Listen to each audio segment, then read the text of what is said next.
Bharatiya Janata party NDA की सरकार बन रही है। एक ईमानदार दमदार नेता जिसने भारत को नई ऊंचाइयों पर ले जाने का काम किया, नई विकास दर दिखाई और अब अगले 5 वर्षों में भी हम दुनिया की उम्मीदों पर खरा उतरेंगे। सबसे तेजी से बढ़ने वाली अर्थव्यवस्था तो है ही, दुनिया की तीसरी बड़ी अर्थव्यवस्था भारत बने, हमारा देश और समृद्ध, संपन्न और खुशहाल हो, ये मोदी जी के नेतृत्व में अगले 5 वर्षों में होगा। और ये एनडीए के गठबंधन दल एक साथ मिलकर मोदी जी के नेतृत्व में देश को और गति देंगे। एक बार फिर ईमानदार और दमदार नेता देश को अपना नेतृत्व देंगे। सर, मोदी सरकार 3 कैसे देख रहे हैं? फिर एक बार मोदी जी पीएम बनने जा रहे हैं। मैं गोवा के लोगों की तरफ से माननीय प्रधानमंत्री नरेंद्र मोदी जी का बहुत बहुत अभिनंदन करता हूँ। सर, मेरठ की जनता ने आपको आगे किया है, आपको जीत दर्ज करवाई है, कैसे देखते हैं, क्या कहेंगे? और मोदी सरकार 3 सभी कुछ उन्होंने जो जनादेश दिया है उसको पूरा और जो विश्वास मुझ में रखा है उसको पूरा करने की कोशिश करूंगा अपनी सक्षमता और अपनी योग्यता के साथ। सर, मोदी सरकार 3 क्या कहेंगे? अद्भुत, ऐतिहासिक, विराट $5 ट्रिलियन और शानदार तरीके से देश गरीबों का कल्याण होता रहे।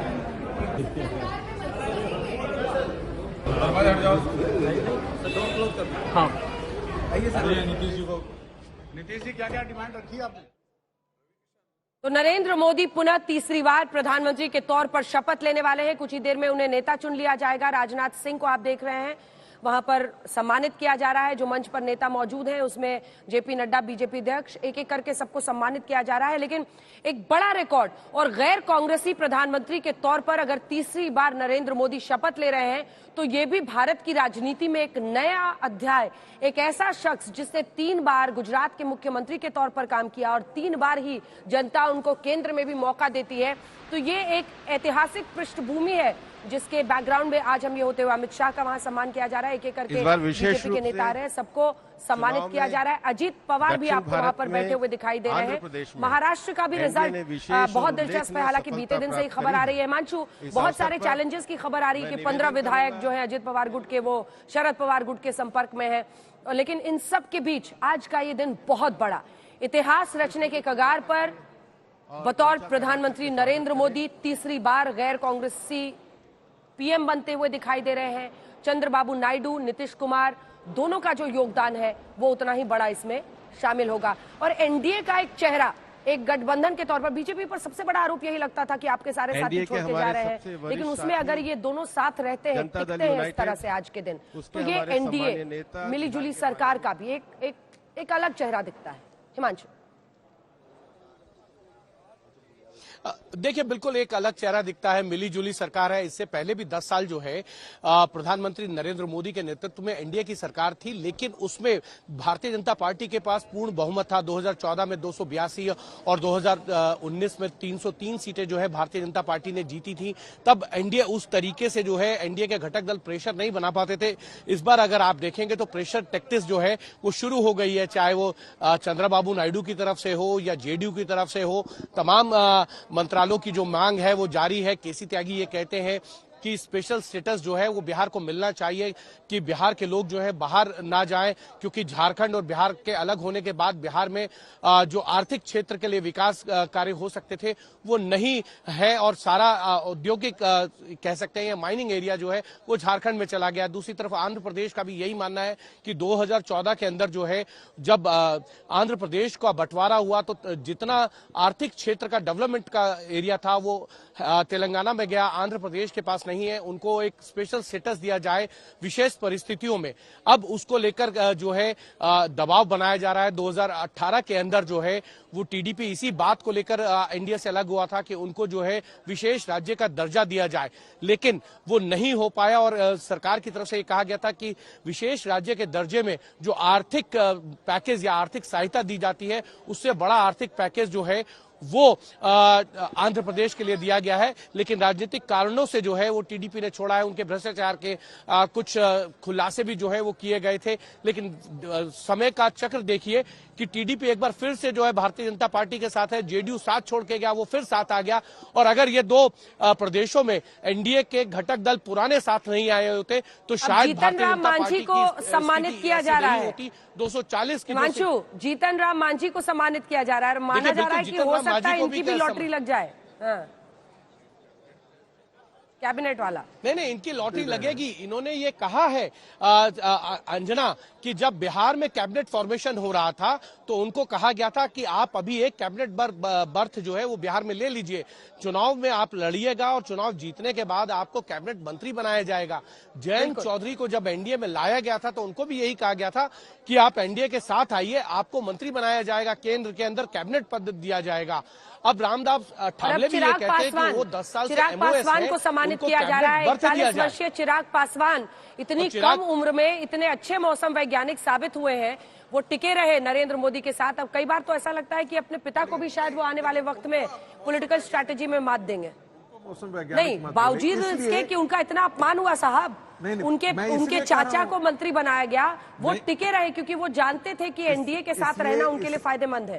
तो मौसम नहीं समझना हुआ तो क्या हुआ? कमिटमेंट अच्छा, कमिटमेंट कर सकते हैं। उनको लगा कि नहीं नरेंद्र मोदी ही एक बार कमिटमेंट कर लेता हूँ तो अपनी भी नहीं सुनता। भाई साहब, तेजस्वी यादव से मुलाकातें उनकी खूब हो रही थी और वो कहते भी थे कि तेजस्वी मेरे भाई हैं, जबकि बल्कि जब उनकी मां का अपमान हुआ, ये अब आप देख रहे हैं जनसेना पार्टी के वहां पर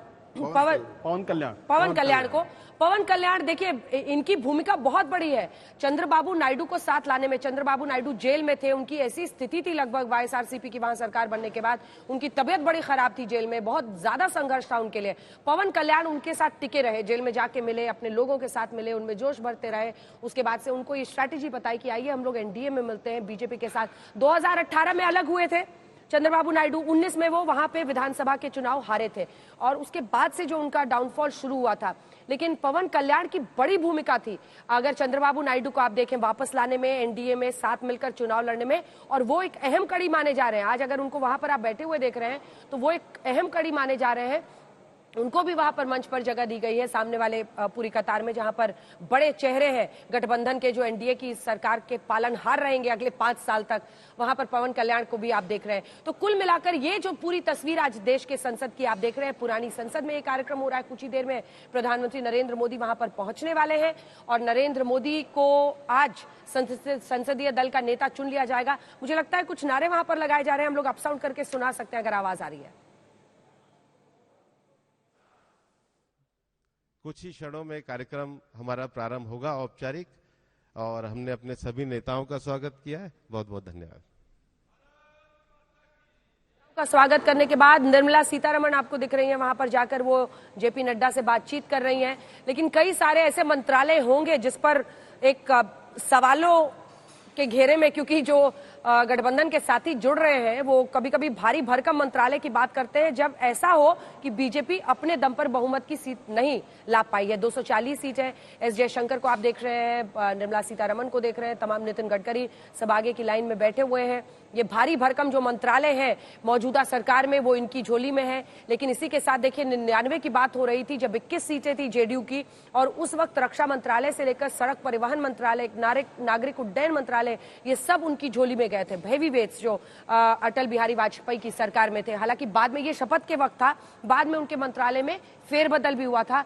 लेकिन आज जब सरकार बनने जा रही है, ऐसे में ये तमाम गठबंधन के साथी किन मंत्रालयों की मांग पर अड़ते हैं, ये एक बहुत बड़ा विषय रहेगा बीजेपी के लिए, क्योंकि अपनी पार्टी के अंदर भी उनके कई हैवी वेट्स हैं जिनको संभालना, उनको देखना कि उनकी नाराजगी ना हो, ये एक चैलेंज रहेगा। इस बीच 9 जून को शपथ ग्रहण समारोह के लिए तैयारियां हो चुकी हैं। राष्ट्रपति भवन से तैयारियों की भी तस्वीरें आने लगी हैं और इस बार प्रधानमंत्री ने खास इंतजाम किया है कि जो मेट्रो के कर्मचारी हैं, जो वहां पर पार्लियामेंट से लेकर हर जगह के कर्मचारी हैं, उनको भी खास न्योता इस बार दिया जा रहा है कि वो भी शपथ ग्रहण समारोह में शामिल हो। लेकिन दोनों ही, चाहे एन फैक्टर के नीतीश बाबू हो या नायडू हो, दोनों ही अपनी अपनी मांगे रख के अभी से ही खूंटा गाड़ रहे हैं। नीतीश बाबू कह रहे हैं कि देखिए अग्निवीर योजना पर सोचना होगा, प्रेशर टैक्टिक्स। दूसरी तरफ चंद्रबाबू नायडू की पार्टी के रविंद्र, उनके नेता कहते थे मुस्लिम आरक्षण जारी रहेगा।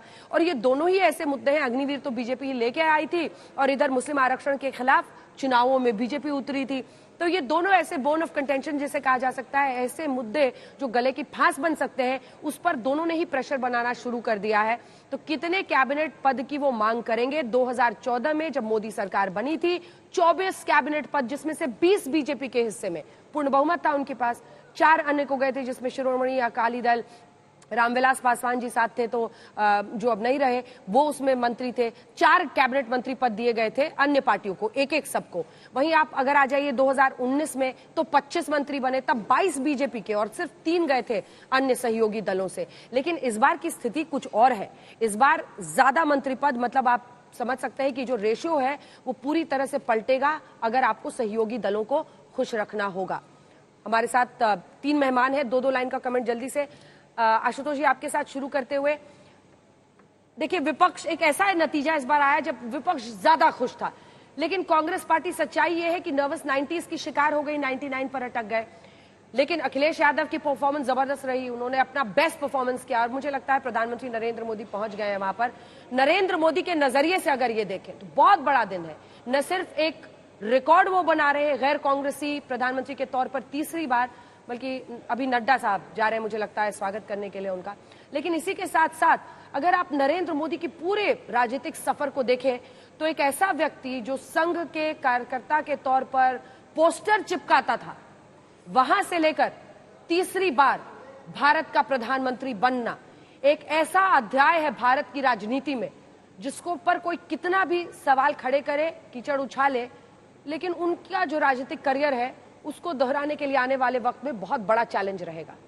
इसमें कोई दो राय नहीं कि प्रधानमंत्री नरेंद्र मोदी का बहुत बड़ा कंट्रीब्यूशन है। आज भारतीय जनता पार्टी जिस मुकाम पे है, उसमें अपने बल पे 2014 में सरकार बनाना, फिर उसके बाद 2019 में रिपीट करना और 2024 में दोबारा सत्ता में आना, भले ही एनडीए गठबंधन के साथ आए हैं, तो ये इसको नकारने का कोई अर्थ नहीं है।